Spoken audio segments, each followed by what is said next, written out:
Cinema అన్నయ్య produce చేశాడు కదా, దాని బిఫోర్ ఎలాంటి ట్రయల్స్ జరిగాయి, ఎటువంటి ఇన్సల్ట్స్ మీరు ఫేస్ చేశారు, ఏదైనా గుర్తున్నాయా ఏమన్నా? అంటే శ్రీకాంత్ నారాయణ డిఓపి ఉన్నాడండి.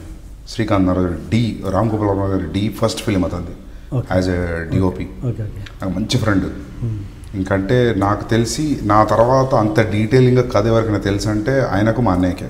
ఓకే.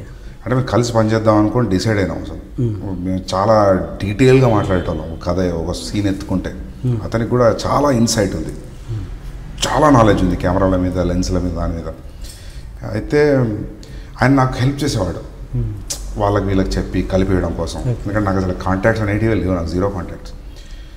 సో అతను ఏమైందంటే అతనే చేయాల్సింది, కానీ ఏమైందంటే అతను కొన్ని ఇంటర్నేషనల్ ప్రాజెక్ట్స్ క్రాస్ ఓవర్ ఫిల్మ్స్లో బిజీ అయిపోయాడు. And there is big money involved. ఇక మన ప్రొడక్షన్లో తక్కువ రెమ్యునరేషన్కి ఆయనను మళ్ళీ లాక్కొచ్చి నాకు ఇష్టం లేక I side like Srikanth you be busy, మనం మళ్ళీ చూద్దాం ప్రసంగం ఇట్లా వెళ్ళిపోతా అని. సో ఒకటి ఏమైందంటే ఆయన చాలామందిని కల్పించాడు ప్రొడ్యూసర్స్ని. ఒకసారి నా కార్ పంచర్ అయింది. శ్రీకాంత్కి నా మీద ఫీలింగ్ ఏంటంటే ప్రపంచంలో ఎవడన్నా లేజీ ఫెలో ఉన్నాడు ఆఫ్టర్ బిగ్ లెబోస్కి అంటే ఈ సందీప్ గడి అనే ఫీలింగ్ అయింది.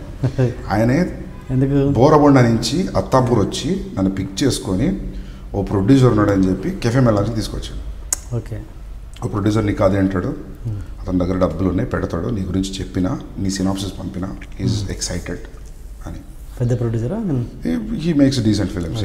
I don't want to take his like don't. So మేము కెఫే మెలాన్స్కి అలా ఎంటర్ అయ్యాం. ఆయన హడావిడిగా దిగు వెళ్తున్నాడు. వెళ్తుంటే డూడ్ అని చెప్పి పిలిస్తే అతను చెప్పాడు, డైరెక్టర్ వచ్చాడు కథ కోసం రమ్మన్నావు కదా, ఎవరైనా టైం కదా అంటే, ఏ లిసన్ నాకు అర్జెంట్ ఒక కాల్ వచ్చింది, హ్యావ్ టు గో అని. ఇప్పుడు డైరెక్టర్ వచ్చిండు, నువ్వు ఎటు వెళ్తున్నావు అంటే, లేలే నాకు అర్జెంట్ ఉంది వెళ్తున్నా అంటే, మనోడికి అసలు పిచ్చ కోపం వచ్చింది. బ్రదర్ ఒకసారి అన్నాడు. అంటే నేను పక్కన ఉన్నా, నేను చూస్తున్నా ఏం చేస్తాడు. నాకు తెలుసు శ్రీకాంత్ ఆ రోజు మేమిద్దరం కొంచెం షార్ట్ టెంపర్గా వేసి నాకు మనోడు ఏం చేస్తాడు అనుకున్నాం. వస్తే భుజం ఇచ్చేసి ఇలా కిందికి అన్నాడు విండో దగ్గరికి, గుర్తుపెట్టుకో సందీప్ రెడ్డి వంగ పో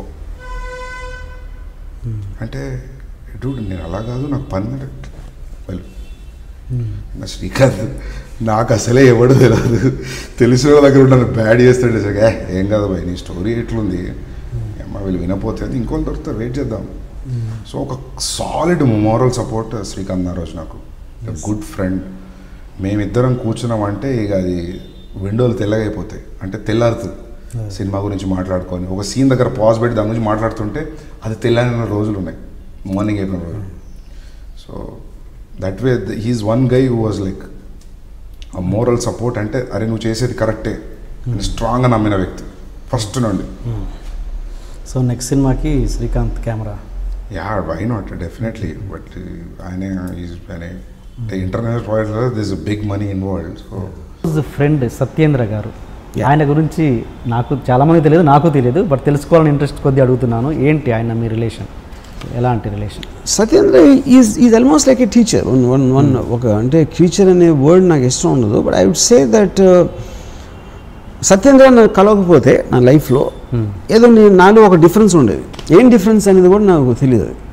అంటే నేను అలాంటి కాబట్టి నేను అతన్ని కనెక్ట్ అయ్యానా, లేకపోతే అతను నా లైఫ్లో వచ్చిన మళ్ళీ ఇలా అయ్యానా అనేది ఇట్స్ ఎ వెరీ ఉన్నీస్ బీస్ కైండ్ ఆఫ్ ఏ థింగ్ అది. ఎందుకంటే ఇప్పుడు నాకు సత్యేంద్ర కాలేజీలో చెప్పింది ఒక్కొక్కసారి 30 ఏళ్ళ తర్వాత గుర్తొస్తుంది ఇప్పుడు మళ్ళీ అని. ఇప్పుడు అర్థం అవుతుంది కదా, అది చెప్పింది అప్పుడు నాకు గుర్తుండిపోయింది, కానీ ఐ డెంట్ అండర్స్టాండ్. సడన్గా నాకు ఇప్పుడు ఎదుగుతుంది బల్బ్. ఓకే. యూనో, అంటే is the most intelligent man ever met in my life. నేను మెట్ అంటే ఐఎమ్ ఇంక్లూడింగ్ నేను చదివిన పుస్తకాలు కానీ నేను విన్న వ్యక్తుల గురించి వాళ్ళందరికన్నా is a superior person. You know, so తను మాట్లాడే లాజిక్, తనకున్న రేషనల్ థింకింగ్, తనకున్న నాలెడ్జ్ ఇంక్లూడింగ్ సినిమా, అలాంటి మనిషిని నేను ఎప్పుడు చూడలేదు. సో ఆటోమేటిక్గా నేను నేను అసలు ఎవరికి ఇంటిమిడేట్ అవ్వను. I always intimidate people. But Satyendra దగ్గర నాకు ఒక ఇది ఉండేది, అంటే ఒక ఆల్మోస్ట్ ఒక ప్రెషర్ ఫీల్ ఇవ్వండి. అంటే తను ఇంప్రెస్ చేయాలి, లేకపోతే నేను అంటే తను ఏమన్నా అనుకుంటాడా అంటే నన్ను ఎదవనుకుంటాడా ఇలా చెప్తే అని, అంటే కంటిన్యూస్గా తన ఎండార్స్మెంట్ కోసం ట్రై చేసేవాడిని. తనతో ఉన్న పరిచయం ఉన్నాను. అప్పుడు అంత ఇంటిమిడేషను నా లైఫ్లో ఎప్పుడు ఎవరితో ఫీల్ అవ్వలేను. ఇప్పటికీ టచ్లో ఉంటారా మీరు? Very rare. ఎక్కడండి ఇప్పుడు ఆయన ఉండేది? ఇక్కడ ఆయన ఇప్పుడు విజయవాడలో ఈజ్ ఇంజనీరింగ్ కాలేజ్లో ప్రొఫెసర్. అది అంతా మీకు ఇంపాక్ట్ క్రియేట్ చేసిన రిలేషన్లో మధ్య మీకు గుర్తున్న ఇన్సిడెంట్స్ చెప్పండి ఏదైనా, మీకు ఆయనకు మధ్య జరిగింది అంత ఇంపాక్ట్ క్రియేట్ చేసి, అంటే రామ్ గోపాల్ వర్మ గారికి ఇంపాక్ట్ వచ్చిందంటే అది మామూలు విషయం కాదుగా, అదేంటి అని.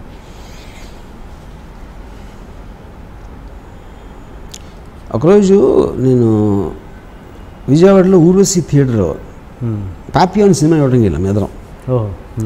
Satyendra already popular. ఇది కాలేజ్లో ఈ వాజ్ చాలా ఎక్స్ట్రాడినరీ ఇంటెలిజెంట్ అనేది లెక్చరర్స్లో కానీ స్టాఫ్లో కానీ ఉండేది, ఆ రెప్యుటేషన్ ఉండేది. అదే క్లాస్లో కూడా ఎలా చేస్తాడంటే టూత్ పేస్ట్ జైలు పెట్టిన వచ్చాడు. అంటే టూత్ పేస్ట్ కదా, టూత్ బ్రష్. అంటే పళ్ళు తోముకుని ఆ బ్రష్లో పెట్టుకుని హవాయి చెప్పు వేసుకుని వస్తున్నాడు కాలేజ్కి. వచ్చి ఆ లాస్ట్ బెంచ్లో కూర్చుని ఆ పక్కన దగ్గర ఒక పేపర్ చింపుతున్నాడు. పేపర్ చింపి అదే నోట్బుక్ ఆడు పెన్ నోట్ తీసి ఆ లెక్చరర్ చెప్తా ఉంటే మధ్యలో ఒక క్వశ్చన్ వేస్తాడు ఆ సబ్జెక్ట్ గురించి వేసాడు. ఆ లెక్చరర్ టెన్షన్ వచ్చేసి అసలు వాళ్ళకి యూనో క్లాస్ మధ్యలో ఒకసారి లీగ్స్ వెళ్ళిపోతున్నాడు. ఏంటి ఎక్కడికి వెళ్తున్నావు అంటే నీకు చెప్పేది అర్థమైపోయిందని వెళ్ళిపోయాడు. అంటే ఇప్పుడు వీళ్ళందరికీ నువ్వు అర్థం చేసి చెప్పి ఆ టైం నేను వేస్ట్ చేయనని చెప్పి వెళ్ళిపోయాడు. ఇలాంటి ఇన్సిడెంట్లు చాలా జరిగింది సత్యేంద్రతో. ఒకరోజు ఊర్వశి థియేటర్లో పాపియాన్ అని సినిమా ఇవ్వడం వెళ్ళాం. అంటే ఈ ఇంటర్వెల్లో ప్రిన్సిపల్ గారు కలిసారు, కాలేజ్ ప్రిన్సిపల్. ఇంటర్వెల్లో కాలేజ్ ప్రిన్సిపల్ ఆయన కూడా వచ్చి సినిమా ఇవ్వడానికి, మా కాలేజ్ ప్రిన్సిపల్. అప్పుడు మా ఎగ్జామ్స్ జరుగుతున్నాయి. ఏంటి ఎగ్జామ్స్ పెట్టుకుని ఎక్కడ ఎలా వచ్చారో అని అడిగారు. అంటే అది సత్యేంద్ర తెలిసి ఆయనకి because of his reputation and all that. And Satyendra side కాలేజ్లో మీ కాలేజ్ చదువులు కన్నా దీంట్లో నేర్చుకోవాల్సింది ఎక్కువ నేను 7వ వస్తున్నా. నాకేం అనిపించలేదే అంత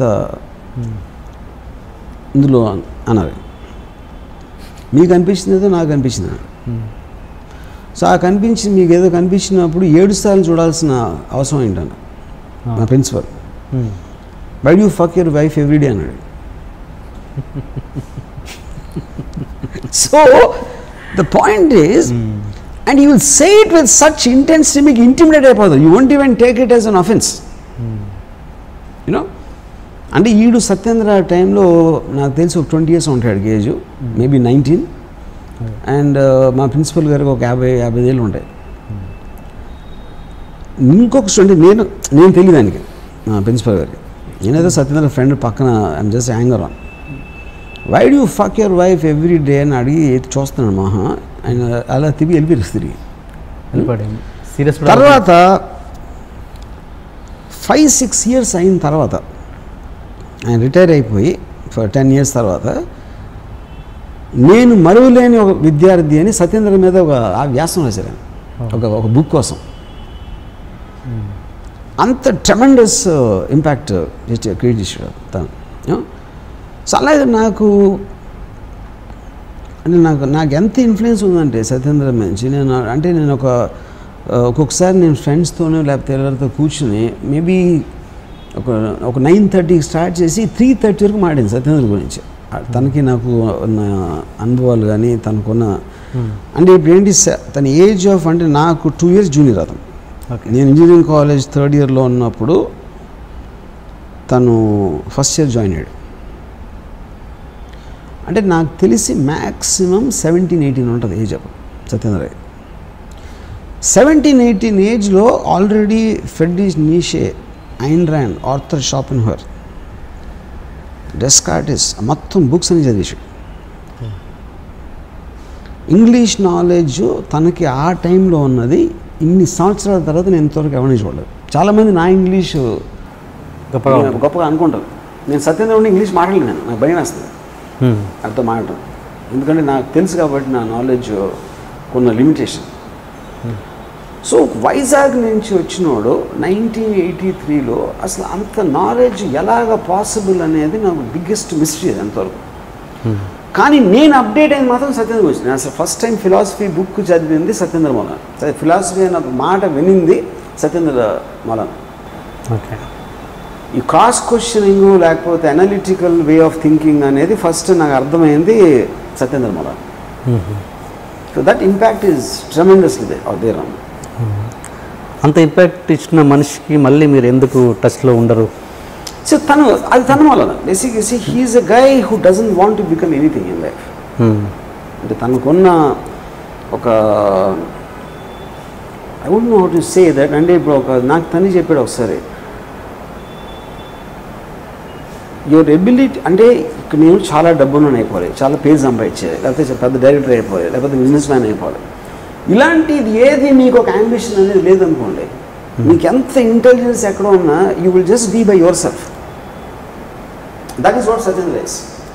తనకి అంబిషన్ లేదు. అంటే మనం ఏంటంటే అంబిషన్ తోటే మనం సక్సెస్ మెజర్ చేస్తాం. మీరు ఏం అవ్వాలనుకుంటున్నారు, మీ క్లారిటీ ఉన్నప్పుడు మీరు ఎంత ఎదిగారనే దాని మీద మీ మెజర్మెంట్ ఉంటుంది. ఏం అవ్వాలనుకుంటున్నారు అని మీకు ఇంటెన్షన్ లేనప్పుడు he probably is very happy just reading a book or writing a book. You know. Okay. మీరు ఇంత మీ గురించి తన గురించి మీరు ఇంత గొప్పగా అనుకుంటున్నారన్న విషయం తనకి రీచ్ అయిందండి? తను పట్టించుకోండి. తను I don't know, I'm sure he knows. ఎందుకంటే నేను తన గురించి ఒక నా ఇష్టం బుక్లో ఒక ఆర్టికల్ రాయటం జరిగింది. అండ్ చాలాసార్లు ఇంటర్వ్యూలు కూడా చెప్తాను సత్యేంద్ర నా మీద ఉన్న సత్యేంద్ర ఇన్ఫ్లుయెన్స్ గురించి. అంటే ఈ నోస్ ఇట్ లైక్ ఇన్ఫర్మేషన్ ఎంత నేను ఫీల్ అవ్వదు. ఎందుకంటే తను అబ్సల్యూట్లీ ఎమోషన్స్కి అసలు ఈజ్ బియాండ్ ఎమోషన్స్. రాముకు నేను చాలా ఇష్టం, నేనంటే చాలా గౌరవం, అట్లాంటి స్టూపిడిటీస్ తనకి యూ వోంట్ రియాక్ట్ దట్. ఒక ఇన్ఫర్మేషన్ లాగా ఎవడో రాము నా క్లాస్మేట్, అప్పుడు మేము ఇద్దరం కలిసి ఉండేవాడు, అది ఫీల్ అవుతున్నాడు ఒక ఇన్ఫర్మేషన్ లాగా ఉంటుంది. కానీ ఇప్పుడు నేను ఆలోచించినంత, నేను మాట్లాడినంత సత్యేంద్ర నా గురించి దాంట్లో 1% కూడా మాట్లాడే అవుతుంది. అది మాత్రం ఐఎమ్ వెరీ షూర్. ఎందుకంటే I'm a topic of no interest ఆయనకి. అలాగే మీరు ఇప్పుడు మీకు అదే వచ్చిందిగా, మీ ఆ ఇంపాక్ట్ మీ మీద కూడా అదే పడిందిగా. ఇప్పుడు మీరు అన్నట్టు ఎలాగా మీరన్న పర్సన్స్ వాళ్ళు నాకు గుర్తులేరు అన్నారుగా, అలాగే అది ఆబ్వియస్లీ కదా. అదే ఇప్పుడు నాకు నేను తన మీద ఇంపాక్ట్ క్రియేట్ చేయాలి, అందుకని నేను గుర్తున్నాను దాన్ని. అదే బట్ తను చేసాడు కాబట్టి నాకు ఉంటాడు. Simple that.